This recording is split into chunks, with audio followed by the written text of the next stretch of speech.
몇 시에 잤어요? 12시? 몇 시에 일어났어요? 10시? 피곤할 이유가 있어요? 우리 인간의 권장 수면 시간은 7에서 8시간인데 10시간을 주는 그래서 피곤한가? 알죠? 잠을 8시간 이상 자면 오히려 더 피곤해요. 네, 진짜 8시간 이상 자면 더 피곤해. 아영이 몇 시간 잤어? 몇 시에 잤어? 해 뜨고 잤어? 네? 아니요. 몇 시에 잤어요? 오늘이요? 1시 40분. 오 디테일해. 1시간. 그리고 몇 시에 일어났어요? 네, 오늘 엄마가 있었는데 몇 시? 9시? 아 9시가 일찍 일하는 개념이 되는군요. 괜찮게 잤네. 그럼 몇 시에 자니? 이 10시 반. 그럼 너무 좋은데? 그 진짜 그 시간 자요? 너무 훌륭하네요. 일어나는 거는 8시? 9시. 9시요? 11시간. 거의 이러면 좀 미안한데 거의 동물 아닙니까 그 정도면? 고양이 아니 근데 엄마가 일찍 아니, 일어나면 다시 우리- 자라고 해요. 우리 용식이도 그 정도 안 자는 것 같은데. 고양이. 우와. 엄마가 늦게 자면 빨리 자라고 하고 일찍 일어나면 일찍 빨리 자라고 아니야. 자면 안 돼요. 안 잔다 그래. 일찍 자고 늦게 일어나. 얘는 보통 몇 시에 자고 몇 시에 일어나요? 9시쯤. 그래도 가장 여기서는 지금 질의응답했던 사람들 중에서 가장 사람다운 시간을 주무시고 계시고 지우는 보통 몇 시에 자니? 12시 반쯤? 일어날 때는? 7시? 표본이네요. 표본. 자야 할 시간, 일어나야 할 시간이 거의 표본이네요. 쌤 그럼 전 뭐예요? 넌 그냥 많이 자는 사람. 그럼 안 된다라는 표본. 소율이는 보통 몇 시에 자요? 일어나는 거는? 9시? 9시간? 뭐 1시간 정도 줄이는 것도 나쁘지 않겠고 뭐 안 물어본 기타 친구들도 그래? 아니야 인우 안 물어봤고 지민이 안 물어봤고 승민이 안 물어봤고 3명 안 물어봤어. 너도 안 물어봤어. 4명 안 물어봤어. 아마 다 비슷할 것 같아요. 혹시 이 중에서 가장 늦게 자는 사람 얘네들 뭐야 다 애야? 아니 왔다 갔다 그래서 수면 시간. 아영이 평소에 몇 시에 자는데? 그러면 아니야? 승민이 보통 몇 시에 자요? 숙제 많으면 2시에 자면 없으면 12시. 인우는?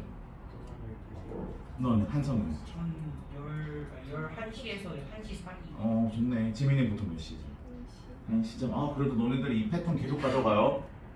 왜냐면 제가 이 패턴을 자는 시간 말고 잠자는 시간, 잠이 드는 시간. 잠자는 양은 줄여야지 뭐야. 당연히 줄여야지.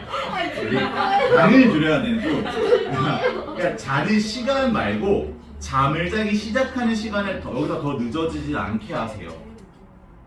왜냐면 어제 제가 이 똑같은 질문을 고1 친구들에게 물어봤어요. 고1 친구들에게 똑같이 이 질문을 했는데 거기서 제일 늦게 자는 애가 몇 시일까? 4시. 5시야. 나랑 비슷하게 잔다고 나랑. 3시. 나는 보통 4시에서 5시 사이에 자요. 난 그래도 돼요. 살수 있어요. 직업이니까 이게. 나는 출근이 2시야. 난 오후 2시까지 출근이니까 아침 10시, 11시 일어나면 돼. 그러니까 남들보다 하루 시작을 한 4시간 늦게 시작해서 4시간 늦게 끝낸다고 보면 돼요. 나는 그래. 나는 남들의 시계보다 4시간씩 늦어진다고 보면 돼. 남들이 7시 아침밥 먹을 때 난 11시 아침밥을 먹어. 점심 아니에요? 그리고 남들 12시에 잘 때 난 4시에 자는 거야. 그러니까 그 정도의 차이밖에 없어. 패턴은 되게 일정해. 그러니까 난 문제가 없어. 근데 니들이 큰일 난단 말이야.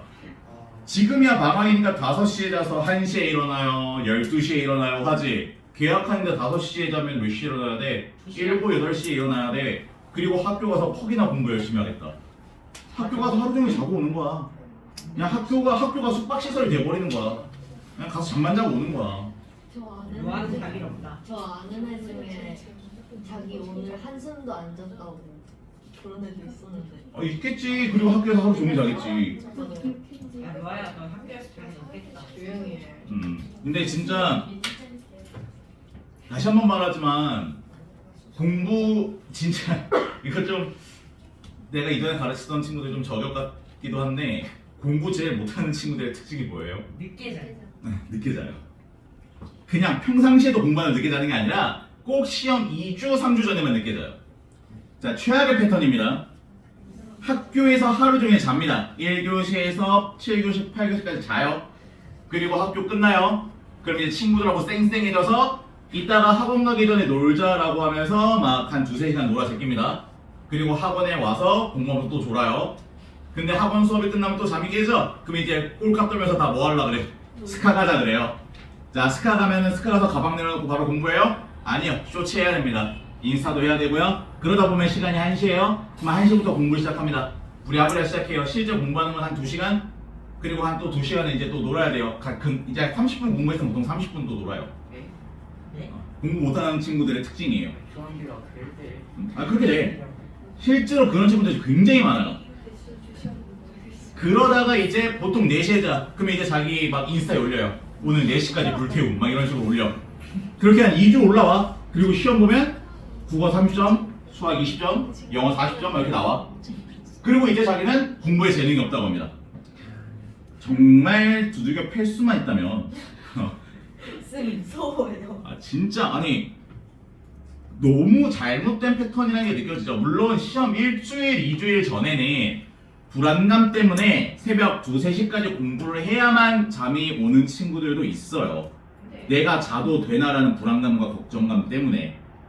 그런 거는 뭐 괜찮아. 시험 1-2주 전에 조금 늦게까지 자고 조금 늦게 자고 조금 뭐 잠을 부족하게 잔다고 공부한 게 다 날아가거나 없어지지 않아. 근데 평상시의 스탠스가 제일 중요해요. 학교 시험은요 학교 쌤이네요. 근데 학교 쌤이 하는 수업을 안 듣고 어떻게 시험을 잘 보길 바라는 거야. 쌤 근데 그 늦게 자면은 오히려 시험 때 잠해요. 그거는 진짜 멍청한 애들이고요. 저는 고등학교 때 하루에 3시간 반, 4시간씩 3주를 그렇게 자면서 공부했는데도 시험 시간에 잔 적 없는데? 그렇게 잠을 줄여가면서 공부했으면 시험 시간에 졸 수가 없어요. 긴장돼서. 본인이 시험 보기 전에 공부를 열심히 했냐 안 했냐 딱 이것만 테스트 해봐요. 시험지가 넘어올 때 내 심장 소리가 내 귀에서 들리는지 편안한지. 내 심장 소리가 내 귀에 들릴 정도로 긴장되고 떨리면 공부를 많이 한 거예요. 공부는 하면 할수록 떨려요. 왜? 내가 공부를 뒤지게 열심히 했는데 내가 한 데서 안 나오면 어떡하지라고 하는 막연한 불안함과 나 정말 열심히 했는데 성적이 안 나오면 어떡하지? 내 능력 부족일까봐에 대한 두려움, 불안감 이런 복합적인 요소들 때문에 공부는 열심히 하면 할수록 불안해져요. 그리고 진짜 제일 마음 편한 애들이 뭐예요? 하루 한 번도 공부를 안 하고 시험 보러 온 애들. 왜 걔네는 마음 편해? 어차피 못 볼 걸 알아 지들도. 공부를 한 적이 없기 때문에. 그래서 시험을 앞두고 마음이 편하다 반성하셔야 되고요. 시험을 앞두고 마음이 굉장히 불편하고 긴장된다. 정말 열심히 공부하신 거예요. 근데 오히려 공부를 엄청 많이 해서 편한 사람 없어요. 절대 없어요. 한 번도 본 적 없어요. 공부를 아무리 열심히 해도 절대 편안해질 수는 없습니다. 긴장돼요. 쌤 10시 반, 7시 반 괜찮아요. 아니요, 조금 줄여야 돼요. 아니 근데 6시 저 진짜 엄마가 자서 깨우면 다시 자라고. 근데 이제 10시 반에 잘 것 같으면 한 5시쯤에 일어나도 돼요. 5시 반쯤. 그래서 우리 와이프가 딱 그랬어. 우리 와이프가 중학생 때 루틴이 보통 11시, 12시에 자서 새벽 4시, 5시에 일어나서 학교 가기 전에 2-3시간 공부하다가 학교 가고. 괜찮네. 우리 와이프가 너네 나이 때 그렇게 공부를 했대. 자기는 지금도 그래. 우리 와이프는 밤잠이 너무 많아서 늦게까지 이제 학원 강사 일을 하니까 와이프도 늦게 자기는 하는데 와이프가 2-3시를 잘 못 넘겨. 그러니까 잠이 되게 많아. 그래서 학창 시절에 공부할 때는 자기 늦게까지 안 되니까 아예 그냥 일찍 자고 일찍 일어나서 아침에 일어나서 하는 게 잠이 오니까 잠 깰 겸 애니 한 편 보고 그리고 나서 이제 지금 나한테 장모님이지? 장모님이 이제 뭐 커피나 이런 거 타주시면 그거 먹고 정신 차려서 공부하다가 학교 가고 이랬다고. 그래서 자기한테 맞는 공부법이 다 있으니까 불안해하지 말고 열심히만 하세요. 근데 진짜 10시 반이 자, 봅시다. 자, 요거 내용 빠르게 마무리할 건데 이 동사들 일단 기본적으로 외우는 게 포인트라고 했습니다. 그래서 주어 나오고요. 이 동사들 나오고 그 뒤에 뭐가 따라 나온다가 포인트, 대절이 나온다가 포인트입니다. 근데 이 대절은요 해석될 수 있는 방법이 두 가지가 있습니다. 자, 대절 해석될 수 있는 방법 몇 가지 있다고요? 두 가지가 있습니다. 대절은 여기서 당연히 이 모든 동사들의 특징 다 무슨 동사들이다? 타동사들이다. 타동사들이기 때문에 뒤에 뭐가 필요하다? 그러면 당연히 대절 명사들이니까 대 뒤에 무슨 문장 온다? 완전한 문장이 온다라는 겁니다. 이때 해석되는 첫 번째 버전 주어가 동사 해야 한다고 이게 포인트예요. 주어가 동사 해야 한다고 라고 해석되는 경우가 있고요. 그냥 주어가 동사 라고 로 해석되는 경우가 있습니다.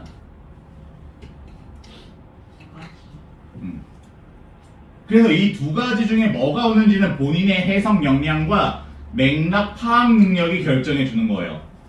앞에 봅니다. 뭐뭐 해야 한다고 주장한다. 뭐뭐 해야 한다고 권고한다. 뭐뭐 해야 한다고 요구한다. 뭐뭐 해야 한다고 충고한다. 뭐뭐 해야 한다고 제안한다. 명령한다. 요구하다. 다 가능하죠. 그러니까 이런 동사들을 모아놓은 이유가 뭐뭐 해야 한다고 동사한다가 자연스럽기 때문이에요. 이해됐니? 그래서 이렇게 뭐뭐 해야 한다고로 해석될 때의 특징이 that 뒤에 주어 그리고 조동사 뭐가 들어간다? should가 들어간다는 거예요. 그럼 조동사 들어갔으니까 뒤에 동사 원형 나오는데 문제는 뭐냐면 이때 요 조동사 should는 뭐가 될 수 있는 성질을 갖고 있다?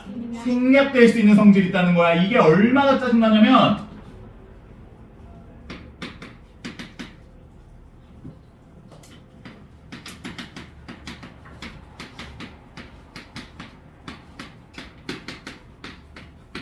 우리가 이걸 안 배운 상태로 이 문장을 만났어요. 그러면 너희들은 너무 열심히 기본기를 쌓았기 때문에 이 문장을 틀렸다고 할 거예요. 왜? 시제가 일치하지 않거든. 근데 이제 우리는 이 문장을 배웠기 때문에 이 문장은 맞은 문장이에요? 틀린 문장이에요? 맞은 문장이라는 거야. 해석해보면 나는 주장했어. 너가 공부해야 한다고 자연스럽게 된단 말이야. 이해되겠습니까? 그럼 여기서 이제 더 빡세게 하는 건 어떤 경우가 있는 거야? 이게 주어가 유가 아니라 심지어 이렇게 나왔다는 거야. 그러면 열심히 공부한 니들은 뭐야 이 기본적인 허접한 수일치도 못 맞추는 문제네. 이 아니라 올바른 문장이라는 거예요. 와 진짜 헷갈리네. 이해되겠어요? 그래서 이게 고등학교 1학년에서 보통 변별력 문제로 많이 나옵니다. 그냥 넉놓고 보면은 반드시 틀립니다. 그렇기 때문에 너희들이 맨 처음에 여기 두 절 해석할 때 어디서 멈칫해야 돼? insisted라는 동사에서 멈춰야 되는 거야. 멈칫. 무슨 뜻입니까? 주장하다니까. 주장하다 떠올리자마자 니들 머릿속에 뭐가? 요구, 제안, 주장, 명령 이게 떠올라야 돼. 그래서 이 동사가 나왔으니까 뒤에 대절에는 무슨 가능성까지 열어놔? should가 생략됐을 수도 있다라는 가능성까지 열어놓고 풀어야 되는 거야. 이해되겠어요? 이게 그래서 어려운 거예요. 이게 오늘의 가장 하이라이트인 겁니다. 이 앞에 배운 것들 우리 여러 번 반복했던 것들이라서 제가 짧게 설명했고 이 내용 진짜 빡셉니다. 그래서 너희들이 지금 이걸 공부하고 밑에 풀죠? 풀려요. 근데 단 1개월, 2개월 후에 이런 문제다라는 말 안 하고 다시 밑에 문제 주잖아? 분명히 헷갈려요. 그래서 이 동사들부터 이 동사 종류 다 외우는 게 빡세면 뭐부터? 한글부터 요구, 제안, 주장, 명령. 그래서 요구하다라는 뜻을 가진 모든 동사, 제안, 명령, 주장하다라는 모든 동사들, 그런 동사들이 나오면 뒤에 무조건 무슨 절? 대절. 그리고 이 대절의 해석이 몇 가지? 두 가지. 뭐로 해석될 때? 해야 한다고로 해석될 때 뭐가 생략될 수 있다? should. 그러면 should를 써도 돼요? 써도 돼요. 근데 should를 쓰는 경우는 거의 없습니다. 어지간하면 다 생략돼서 나와요. 근데 이것만 있으면 안 어렵겠지. 근데 무슨 해석 버전도 있다고? 뭐뭐라고라는 해석 버전도 있다고. 이때는 동사 원형 쓸 필요 있어 없어? 없어. 시제일치 해주는 거야. 예를 들어서 밑에 예문도 있는데 바로 있네요. 요거 바로 보죠. 그는 주장했다. 그가 귀신을 봤다고야 귀신을 봐야 한다고요? 맞다. 귀신을 봤다고야 이거는 뭐뭐 해야 한다고가 아니니까 should가 필요해 안 필요해? 안 필요해서 과거 완료가 나왔어. 왜? 지금 주절에 나와 있는 주장했다가 과거야. 주장한 게 먼저야, 귀신을 본 게 먼저야. 번개는 귀신을 본 게 먼저기 때문에 대과거인 과거 완료 had seen이 나와 있는 겁니다. 이해되겠어요? 어떻게 푸냐요? 해석으로 푸는 거죠. 뒤에 대절이 해야 한다고인지 그냥 직설로 해석되는지. 이해됩니까? 그래서 제가 위에서 말한 거 빼고 대절이 해야 한다라는 당위성을 뜻하지 않고 현재나 과거의 사실을 나타내면 직설법 시제를 쓴다. 직설법 시제라고 하는 거는 시제일치 또는 뭐 사건의 순서에 대한 시제 맞춰주는 거. 지금처럼 과거인데 그 이전에 쓰니까 과거 완료 나오는 거 같아. 그래서 밑에 있어봐요. 나는 충고했어 그에게. 그가 우승할 가능성, 이길 가능성이 거의 없어야 한다고 말이 돼요? 거의 없다고 충고했다란 말이에요. 그래서 과거 시제 일치했죠 그냥. 이해되겠습니까? 그래서 이 부분이 고등학교 1학년, 2학년에서도 변별력 문제로 나오는 거예요. 단순히 이 동사를 외운다고 풀 수도 있다? 이 동사를 외운 거에다가 뭐까지 더 들어가야 돼? 뒤에 대절에 대한 올바른 해석까지 들어가야 되는 거예요. 이해되겠죠? 그래서 여러분들의 목표 대절 1, 2번 해석 구별하는 겁니다. 이해됐죠? 자, 그러면 밑에 1번부터 6번까지 문제를 통해서 여러분들이 어느 정도까지 해석할 수 있는지 한번 봅니다.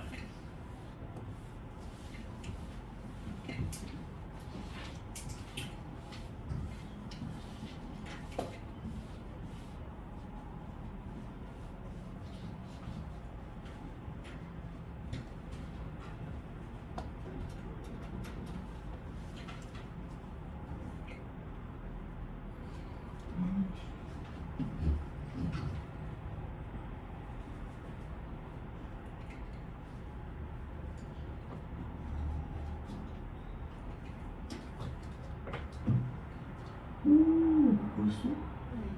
아 검토. 웃어? 웃겨? 아니 쌤 뭐가?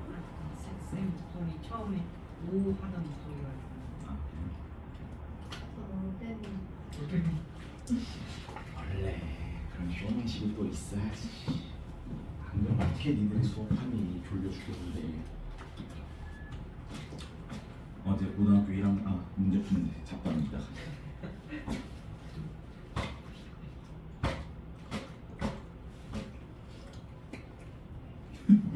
왜 서로 힐끗힐끗 보면서 서로 눈빛 교환하고 있죠? 제가 이상해요? 부끄러워요? 깨비 소리가 진짜 니들 조심해야 돼. 혹시 잘 때 엎드려 자는 사람 있니? 저요. 당장 때려치세요. 저도 엎드려 자거든요. 엎드려 잤을 때 결국 최악은 어깨입니다. 한걸려요. 감결이 그냥 어깨가 돌이 돼요. 네. 근섬유증 와가지고 어깨가 저는 진짜 만성입니다. 너무 어깨가 늘 아파요. 그래서 요즘은 엎드려 앉았는데 진짜 오랜 시간의 버릇 때문인지 거의 연어가 고향 거슬러 가는 것처럼 잘 때는 분명히 이러고 자는데 일어나면 이러고 있어요. 나도 진짜 저래. 진짜 안 엎드려. 자다 일어나면 베개다 이렇게 끼고. 그렇게 돼 있고 이러고 있어요. 그러면은 이제 아침에 일어날 때 여기가 괴로워요, 허리가 괴로워요. 엎드려 잘 때 허리랑 어깨가 최악입니다. 그래서 엎드려 자는 친구가 있다면 의도적으로라도 엎드리지 말고요. 내가 아주 어릴 때는 또 엎드려서 앉았는데 그 이유가 벽에 붙어 잤었거든요. 벽에 붙어 자면은 벽 때문에 내가 엎드려지지가 않잖아. 근데 단점, 벽지가 시꺼매져요. 단점은 벽지가 시꺼매진다가 단점인데. 똑바로 자는 사람이 더 없네요. 그치, 제일 좋은 건 옆으로 자는 게 제일 좋아요. 그 알맞은 높이 베개를 베고 옆으로 누워서 약간 새우잠처럼 자는 게 허리 보호는 제일 좋대요. 아무튼 다 푸셨죠? 자, 여러분들의 해석 능력을 한번 믿어보세요. 저는 바로 해석 들어가겠습니다. 자, 사람들은 요구하고 있어요. 무언가가 뭐 하기 위해? 음주운전을 멈추기 위해 시행되어야 한다고 비던이고요. 그녀는 강하게 주장했어요. 내가 드라마 동아리에 가입해야 한다고 졸업하기 전에. 그 용의자는 주장했어요. 그가 단순히 방어하고 있었다고, 그 자신을 희생자로부터 정당방위였다고 그런 뜻이죠. 그들은 제안합니다. 정부가 자동차의 수를 제한해야 한다고. 근데 어떤 자동차들이야? 허가되는 뭐 하도록? 운전하도록. 도시 지역으로. 여기까지 됐니? 지금도 더 어때요? 결국은 해석으로 근거로 풀 수밖에 없습니다. 자, 5, 6번으로 가겠습니다.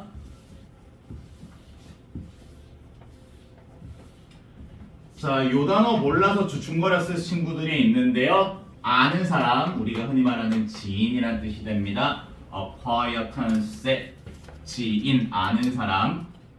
자, 요거는 앞선다라는 풀이라는 접두어가 붙었죠? 그래서 시사회가 됩니다. 미리 먼저 보는 거죠? 그는 요청했어. 몇몇 지인들이 시사회에 초대받아야 한다고. 초대받아야 한다고. 그러니까 니들이 지금 이 슈도 생략됐다는 거 모르면 그냥 이 문장 봐보면 이게 뭐야? 왜 비가 왔어? 이렇게 된다는 거야. 두 번째입니다. 의사는 충고했어. 나에게 대한 음식이 있다고. 언이죠. 대체 음식이 있다고. 뭐에 대한? 채식주의자들에 대한. 거의 고기랑 동일한. 이해됐나요? 이런 식으로 해석의 근거에서 풀 수밖에 없는 이런 문제들이 뭐라고요? 고난도 문제라고요. 이해하셨죠? 오늘 저랑 다양한 문제를 좀 풀어보셨는데 앞서 맨 처음 봤던 조동사는 기본적으로 의미 있는 조동사와 의미 없는 조동사로 나뉜다. 의미 있는 조동사에는 조동사 하나당 뜻이 몇 개? 2개씩 있고 조동사가 대체할 수 있는 조동사들도 있었다라는 거 기억해 주시고 의미 없는 조동사도 몇 개가 있었다? 3개. 뭐뭐뭐 있었다? be, do, have가 있었다. 진행형 수동태에 be, 일반 동사 들어간 의문문과 부정문에 do, does, did, 그리고 완료형의 have. 그래서 요 의미 없는 조동사들까지 기억해 주면 좋고 이 조동사를 활용한 뒤에 뭐가 붙는? have, pp가 붙는 형태. 조동사 have, pp는 무슨 시제에 대한 의미를 가지고 있었다? 과거 시제에 대한 의미를 가지고 있었다는 걸 기억하면 되겠고요. 그리고 나서 그 다음에 우리가 배웠던 게 가정법 과거랑 과거 완료였어. 꼭 기억해야 되는 거. 가정법 전체가 실현 가능성이 없거나 또는 현재 사실과 반대, 현실과 반대. 그래서 가정법 과거는 무슨 시제에 대한? 현재에 대한 가정. 가정법 과거 완료는 과거에 대한 가정이었다. 그래서 해석으로도 찾을 수 있었고 해석으로 찾았으면 공식이 잊지 마라. if 주어 과거 동사, 주어 조동사 과거 동사 원형. if 주어 had pp, 주어 조동사 과거 have pp. 이해되셨죠? 그리고 저랑 같이 했던 혼합가정법도 이왕이면 기억해 주시면 좋고요. 오늘의 하이라이트는 뭐였다? should를 생략할 수 있는 형태. 얘도 그래서 제목은 뭘로 쓰였냐면요. 특수가정법이라는 이름으로 쓰였는데 뭐 사실 가정법에 포함된다고 안 봐도 상관없습니다. 뭐 특수가정법이라는 저 이름을 주목하지 마시고요. 여러분들이 제일 먼저 주목해야 되는 건 뭐라고요? 동사 암기입니다. 동사 한글 뭐뭐뭐라고요? 주장, 요구, 제안, 명령. 4가지를 반드시 기억해놓고 이 뜻에 알맞는 동사들 최소 2-3개씩은 기억해놓자. 그리고 이런 동사가 나오면 그 뒤에는 무슨 절이 나온다? 대절이 나오는데 대절의 해석 방법이 몇 가지가 있더라? 2가지가 있더라. 이해됐나요? 자, 여기까지만 하면 오늘 전반적으로 공부했던 내용 구두로 쫙 복습해 드렸습니다. 5분 정도 남았네요. 단어 외우고 넘어가도록 하겠습니다. 아니야.